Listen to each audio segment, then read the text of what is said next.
Hello and welcome to the Swans podcast. This is a series of sporting interviews, and today we're really lucky to have with us one of Spain's youngest and brightest snowboarding talents. I hope I'm not exaggerating this, am I? Jose Maria, am I exaggerating that description of this mystery guest? I don't think so.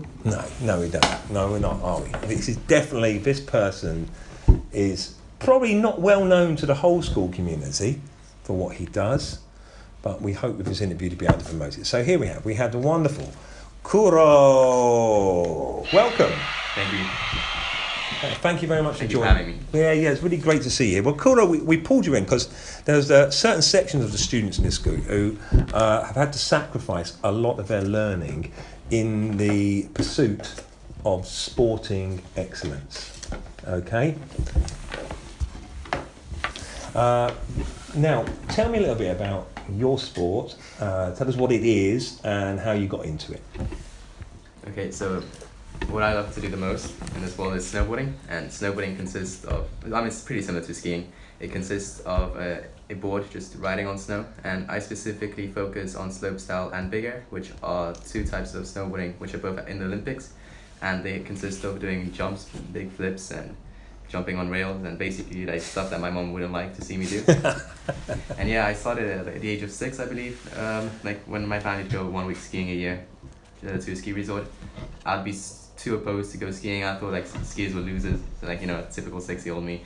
So I would keep insisting to my mom to let me go snowboarding, and she didn't let me from the age of 3 till 6. So I would miss every ski trip until I was 6. And then at the age of 6, finally, my mom was like, "Okay, you win. You can try snowboarding." And as soon as I tried it, I fell in love with it. And that continued like 1 week a year until I was 11, and that's the first season I started. I signed up to a club, and then I'd go at the age of 11. I'd like take 5 hours, like nearly 5 hours of bus ride there to Sierra Nevada, and then 5 hours back just to snowboard for 3 hours. I would do this every Sunday there and back, so in total 10 hours of bus ride just to snowboard for 3 hours. And I did this for a whole season, which is crazy. I wouldn't do that now. But yeah, that's how snowboarding kind of started for me. And then that same year I went to Spanish Nationals and I got 3rd. So sponsors came, and then that's it. That's how the snowboarding thing started for me. Sponsors came in, so you actually got firms wanting for you to promote their brand and giving you money to do this? Well, they would help me like financially in trips and stuff. I mean, this was 11, 12. I mean, it started getting extremely good financially when I was around 14. Yeah, so that's when I could start making a bit of money from it. And yeah, until like 14, 15, 16. Those are like the best years by far. Financially. So there you are competing at a national level, or did you go on to an international level as well? Well, I started at national, and the first year I got 3rd, but then the 4 years in a row after that I won it. So when I was around 14, that's when I started doing international competitions, and I'm the first Spanish person to reach the World Rookie Finals, which rookie is like someone who's under 18, and yeah, like in the under 15 category, when I was 14 or something, I got 5th of the world. But then yeah, as soon as you hit the age of 16, you go with all the big boys, but yeah, I mean, I mostly do international contests. National, it's just in Spain, it's not developed enough. Whereabouts in the world have you then competed? Give us a little guide of international tournaments. Well, primarily I compete around Europe, but however I've still had competitions in Colorado in the US, and on like the tour I'm doing, which is the World Snowboard Tour, it moves all around the world. There's competitions in Japan, there's even competition in Russia, but I don't go to every single competition, as I still focus as well in school. I wasn't just fully snowboarder, and that's one of the sacrifices you have to choose to do. You can't just be a real fully student, which is, if my teachers listen to this, yes, in year 11 I had like 33% attendance. But yeah. To be fair to you, in year 11 you were snowboarding and you still managed to study for your exams and get some very good qualifications. Am I right in saying? Yeah. Say again, loudly. I believe it was 7 or 8 A's and the rest were B's. Yeah. So that's a lot of extra work on top of the sporting thing you did. So that's something to celebrate in yourself. So here you are, post 16 now. It's big boys, you're saying. So different kind of competitions now you're faced. Is everyone of all ages? Yeah, all ages. and you've then come across some different qualities and standards, I'm sure.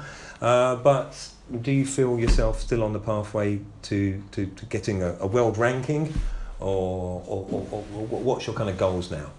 Well, currently I'm 132nd of the world, like in overall of all ages. I'm first of Spain of all ages, and like I'm 28th in Europe. So yeah, I mean, there's just too many good Japanese and American snowboarders which would take half of the ranking in front of me. But yeah, which is good because I've only been competing in Europe, like in like men's level international, like 2 years. Before that I was still a child, and I would be competing on 16s. But yeah, I mean, last season was an extremely good season. I got like I got a 1 top 10 result in the European Championships, and then a couple top 15s in the European Cup. And then, as always, I competed in the end of the year in World Cups and stuff. Yeah. Which I mean, I've gotten the best results with Spain for now, until like some new kid beats me. They're coming up from below. That's the thing, isn't it, really? Well, I'll tell you what, Curro, you've just jumped for this interview. I would love to come back to you again in the future and pick your eyes on training programs and diet regimes, injury recovery, and then also how do you balance your study life with sporting life. But you're a great example, I think, of someone who I think just doesn't let anything hold him back. If you've got a goal in mind, you go out and you try your hardest to achieve it. Bus journeys to the Sierra Nevada, I have done myself. I can't imagine how long and arduous those journeys must be, but it paid off. And now you're a great example for that. Well, Curro, thank you so much. Round of applause for Curro.